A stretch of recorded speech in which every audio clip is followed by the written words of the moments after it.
हफ्ता आया था ना, सर 20 लाख रुपए आया था ना, 20 लाख में सिर्फ 7 लाख में खर्च किया उसने, और 7 लाख में भी कहीं उसने 7 लाख डाल तो दिए। कुछ नहीं किया था। ऐसे नहीं हो।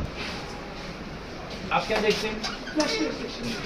फ्रेश रजिस्ट्रेशन को वो करते हैं आजकल डीलर्स। जो बाहर से गाड़ी कितनी गाड़ी आती है महीने में बाहर से? 20-25। कितना % टैक्स लेते हैं उनसे?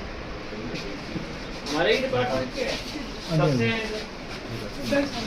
कहाँ के रहने वाले हैं?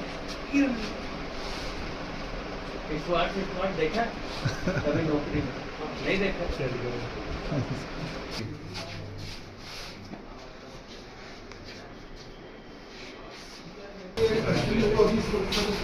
पे तो करना नहीं चाहता था, रोज मुझे फोन आ जाता था, कैसे काम ये देखो ना, ये लक्ष्मीपुर वालों को बड़ी गंदी हालत है। इसका वो बैकअप पड़ा होगा गाड़ी में, वो ले आइए। डिपार्टमेंट का मुद्दा यही है कि हम लोग जब सड़क पे चलें तो बड़ी एहतियात से चलें, रोड सेफ्टी को माइंड में रखते हुए चलें, एक्सीडेंट्स को रिड्यूस करने के ऊपर, फिर गाड़ियों को चलाने के ऊपर, यही चीज़ों की चर्चा थी।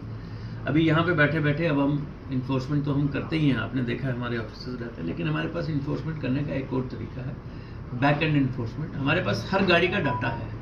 आपकी गाड़ी, हम एक नंबर ले लेते हैं, JK 010101 है, उसकी फिटनेस है नहीं है, उसकी परमिट है नहीं है, उसकी लाइफ वैलिड है नहीं है, वो सारी चीज़ें। तो अभी हमने मिलके RTO साहब, ARTO साहब और इनकी टीम ने अभी लगभग 2000 गाड़ियाँ ऐसी निकाली हैं जिनमें कोई ना कोई कमी पाई गई है।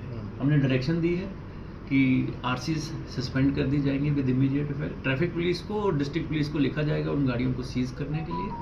उसके अलावा जब वो जो कमी है उनको दूर करेंगे तो उनकी वो चीज़ें रिस्टोर कर देंगे, नंबर 1। नंबर 2, इससे पहले भी मैं बताना चाहता हूँ कि RTO साहब ने काफ़ी सारे DLs, ड्राइविंग लाइसेंसेस और RC सस्पेंड किए हैं।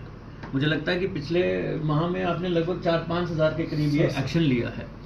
वो भी उन लोगों की सस्पेंशन की गई है जिनकी गाड़ियों में ना फिटनेस थी, या परमिट के बिना थे, या परमिट रिन्यू नहीं हुआ था टाइमली। तो हमारी सबसे यही रिक्वेस्ट है आपके माध्यम से हर ट्रांसपोर्टर को, please follow the rules, and if you will follow the rules we are there to help you. हमारा काम आपको चालान करने से हमें खुशी नहीं होती, लेकिन हमें आपकी गाड़ियाँ seize, RC suspend, DL suspend इसलिए करना पड़ता है क्योंकि आप जब सड़क पे चलते हैं बिना कागजों के तो आप एक खतरा बन जाते हैं रोड सेफ्टी के लिए। आज पर्टिकुलर जो कार्रवाई हुई है 2000 व्हीकल की बात की है, ये कौन कौन से व्हीकल हैं? कमर्शियल व्हीकल हैं या प्राइवेट व्हीकल में इसमें शामिल है? इसमें मेजरली कमर्शियल व्हीकल्स हैं, पैसेंजर व्हीकल्स हैं डिफरेंट कैटेगरीज के, टिपर्स, डंपर्स, जिसके बारे में आपके बहुत सारे लोग अक्सर चर्चा भी करते हैं। उसके अलावा कुछ लोड कैरियर्स हैं, मेटाडोर्स हैं, बसेस हैं, उन सब पे कार्रवाई होगी। RTO साहब अगले 2 दिनों में ये कार्रवाई पूरी करके लिस्ट भी छाया करेंगे और लोगों को चिट्ठी भी लिख रहे हैं कि अगर आप ठीक करना चाहते हैं तो करवा लीजिए, otherwise we will have to take action. Sir, हम देखते हैं कि आपके विभाग की ओर से कार्रवाई जो है समय समय पर की जाती है, चाहे वो किसी भी तरह की वायलेशन हो, लेकिन देखते हैं कि स्टाफ की काफ़ी ज़्यादा कमी जो है वो मोटर व्हीकल डिपार्टमेंट की यहाँ पर दिख रही है कि जो नाकेबंदी रहती है वो उच्चक रहती है, या रूटीन की नाकेबंदी जो है मोटर व्हीकल डिपार्टमेंट की ओर से यहाँ पर नहीं की गई। मैं अप्रिशिएट करता हूँ आप इस बारे में बात कर रहे हैं। फैक्ट है हमारे पास स्टाफ की शॉर्टेज है, रिक्रूटमेंट प्रोसेस अंडर वे है, कुछ लोग आ जाएंगे।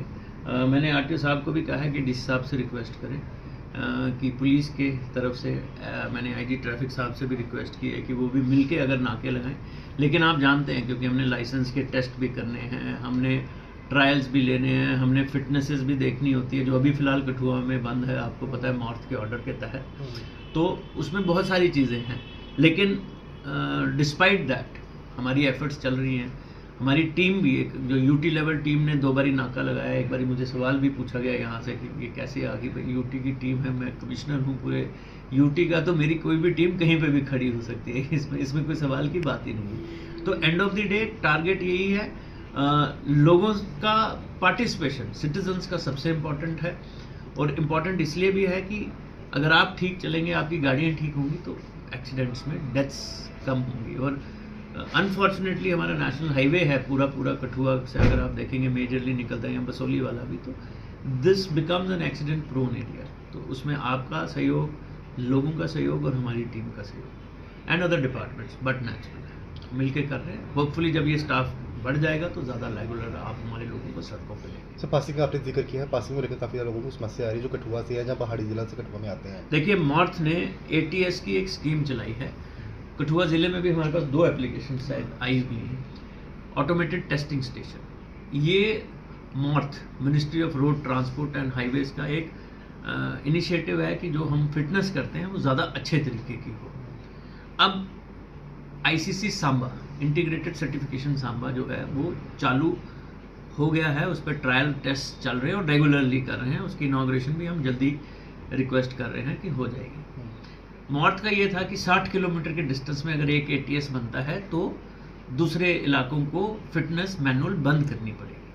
लेकिन हमने चिट्ठी लिखी है मॉर्थ को कि अभी कुछ वक्त और दिया जाए। हमें उम्मीद है कि आने वाले 3, 4, 5 दिनों में, हफ्ते में कुछ ना कुछ वहाँ से डिसीजन आ जाएगा।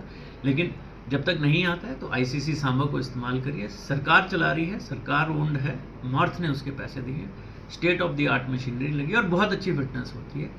तो और जब सेटल हो जाएगा इशू, आज नहीं तो कल आपको मैनुअल फिटनेस बंद होनी होगी।